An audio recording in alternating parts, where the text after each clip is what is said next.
काश जितने मासूम तुम बन रहे हो ना उतने जानना चाहते हो वहाँ क्या कभी खिनारी तुम तो उस इंसान से भी ज्यादा घटिया। जिंदगी से नफरत हो गई मुझे। आपने एक शख्स की जान ले ली। तुम आ गए हो ना मेरे पास, अब मैं बहुत खुश। मना किया था कि मैं तुम लोग से मिलने नहीं आया। सिर्फ अपनी मोहब्बत का इजहार करने के लिए सारी रात बारिश में भीगता रहा।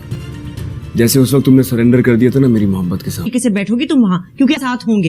शेर ड्रामे की आने वाली साथ तो बहुत ही ज़्यादा इंटरेस्टिंग होती हुई नज़र आ रही हैं। अब आप लोग देखने जा रहे हैं कि अब शेर ज़मान है, अब इसी पर कातलाना हमला करवाया जाएगा, जिसमें अब उसके बाप की डेथ दिखा दी जाएगी और घर वाले अब शेर ज़मान ही को कसूरवार समझेंगे और समझेंगे कि तुम्हारी वजह से ही अब इस शख्स की जान चली गई और उसे एक कमरे में बंद कर देंगे।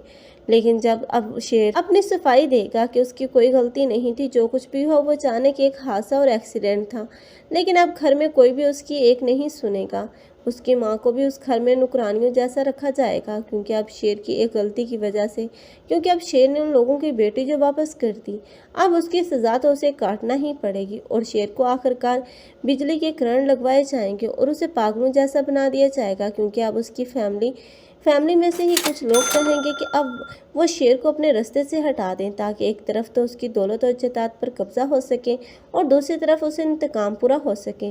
लेकिन अब जब सामना होगा अब फजर तो देखकर अब शेर को इस हालत में बहुत ही ज़्यादा परेशान हो जाएगी और उसे इस बात का एहसास भी है कि अब शेर ने उसकी इज्जत बचाई थी और उसे रिहाई दिलाई थी उस कैद खाने से, इसलिए अब वो उसका इलाज करेगी।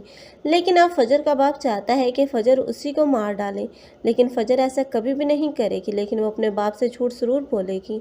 लेकिन आखिरकार फजर का झूठ तो पकड़ा ही जाएगा। आप लोगों को ये ड्रामा कैसा लग रहा है, कमेंट सेक्शन में अपनी कीमती राय के इज़हार लाजमी करें। मज़ीद ऐसे रिव्यूज़ के लिए हमारे चैनल को लाजमी सब्सक्राइब कर लें। अगर आप लोगों को हमारी वीडियो अच्छी लगी हो तो वीडियो को लाइक करना और दोस्तों के साथ शेयर करना मत भूलिएगा। अल्लाह हाफिज़।